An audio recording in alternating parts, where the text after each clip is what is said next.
What if app logos looked like real objects? In this video, I'm turning 5 popular app icons into realistic designs. The first icon, Pinterest. And no, it's not just a photo gallery of cats. Those are called mood boards, so that became the idea behind my realistic version of the icon, turning it into an actual wooden inspiration board. My idea was to make the letter P out of stickers on a cork board. It might look easy in theory, but in practice this requires a lot of composition work. For that I spent an unreasonable amount of time scrolling Pinterest for the right assets. Quantity was the strategy here. Enough Polaroids and scraps to fill in the entire letter P. Inside the Polaroids I started replacing the images with memes, photos, motivational quotes and truly important things, like a goose running at full speed. To add realism and depth I painted a few light streaks, applied blending modes and lowered the opacity. Friendly reminder, actually life is beautiful and you have time. Of course the Polaroid with that quote is completely unreadable at normal zoom levels. Positive affirmations are available only after magnification. For variety I also added a plane ticket and a note from mom, because mom is sacred. I picked a handwriting style font for this one and drew a little heart by hand. And to stop this from looking like random photos glued onto a wooden board, I added shadows. Shadows under the photos. Shadows on the photos. Shadows from the photos. Shadow is cool.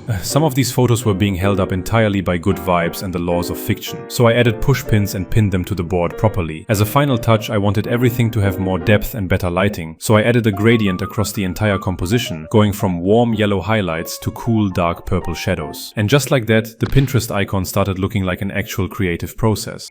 This was just the first realistic app out of 5, and there is one Tinder along the way. But first, let's talk about privacy. Signal. Its icon is basically a chat bubble with a dashed outline. That outline is meant to represent secure, private communication. So, you can send all your totally innocent messages and they'll stay confidential. To visualize that idea, I came up with a metal briefcase stuffed with letters, locked shut using a padlock. I went with this heavy metal briefcase. You know, the kind that screams, "Your pics are secure with us." Then I got an idea, made a round padlock look like the Signal chat bubble. So I found one that looked close enough. No worry, I'll refine it later. I added a bunch of different envelopes and made them stick out of the briefcase so it actually looked packed with confidential pics, documents. The composition was done, now it was time to clean everything up. The Signal icon is mostly white, so I brightened the briefcase as much as I could. Then I worked on the lock. I erased the top section so it looked like it was actually attached to the handle. I colored it Signal blue and added an overlay blend mode to keep the metal texture. I drew the little pointed triangle next to the lock. That's the speech bubble tail. Then came the fun part, tweaking shadows and highlights until it didn't look drawn anymore. If you know, you know. Inside the smart object I also added a highlight to the lock's dial. I used an overlay fill and, most importantly, set the opacity to exactly 67%. I decided to add the background. It should be spacious, clean, with corporate vibes. Yes, it's an airport. You know, moving around, private communication, symbolism. Work with me here. Then I decided the briefcase needed a reflection on the floor. I duplicated it, used perspective warp to stretch it downwards so the reflection sat under the case with the correct angle, added a blur and blended it into the background. But it still wasn't immediately obvious this was supposed to be the Signal icon. I suddenly decided to channel my inner Rembrandt and turn that S into an engraving. To pull it off, I used every layer style, every blend mode, and there we go. Signal is done. Now you can be absolutely sure nobody's ever going to see your questionable messages. The most challenging icon is yet to come, but before that we have 2 more to go. First one was Blockblast, which was a blast to redesign. The idea was to replace each colored block with a different material from the real world. Red becomes brick, blue becomes glass, yellow becomes sand, and green? A trash can, my beloved. For green, I used plastic. I started preparing all the materials. Everything had to be square and follow the same proportions. Then I placed all the elements following the lines of original icon. At this stage, the goal was composition. Details would come later. I added a texture to make it feel as if the original app became super real. To tie everything together and add depth, I used layer styles to create shadows. Here's what I did using the brick block as an example. I duplicated the layer and made the copy darker and more contrasty. Then I moved that darker layer underneath the original. It started feeling like a cube instead of a flat square. I repeated the same process for the other blocks. Glass and sand were especially annoying because I had to cut out separate pieces just to build the corners correctly. The result still felt wrong. The perspective wasn't convincing. So I started drawing guidelines for myself to figure out how the volume should shrink and where each side should face. Some elements had to be replaced completely. The green plastic and yellow sand blocks, for example. I simply found versions that already had better perspective. Some shadows behind the blocks made them look falling. This is basically Tetris. They shouldn't feel glued into the background. After a lot of trial and error, this was the final result. Let me know in the comments, was it worth all the suffering? Then I decided to make TikTok ultra realistic. This one didn't take much brainstorming. I decided to turn it into a notebook full of music notes. First, I built the base, a music notebook. I combined the blank sheet with an old paper texture and shaped everything to fit the icon. Then I brought in the original logo and started tracing the note. For this, I used a pencil texture brush to make it feel like it had actually been drawn on paper. I slowly built it up, filling the shape, from faint lines to darker ones. But there was still a lot of empty space, so I decided to add more music notes. Small problem. What goes after C? Please leave your thoughts in the comments. After that, I selected each note individually and traced them one by one using the same pencil brush. Then I doodled a little to give the design a childish vibes inherent to the app itself. I imagined this notebook as some kid's homework from music school, with flowers and a couple of smiley faces on the side of the paper. And just like no designer is complete without bags under eyes after sleepless night, no process is creative without a coffee stain. I kept that 3D effect in original colors and started drawing over the note itself. Thicker lines, slightly messy strokes, all hand-drawn for the authentic look. And environment, obviously. And here is the realistic TikTok icon. Does this accurately represent creativity and the artistic process?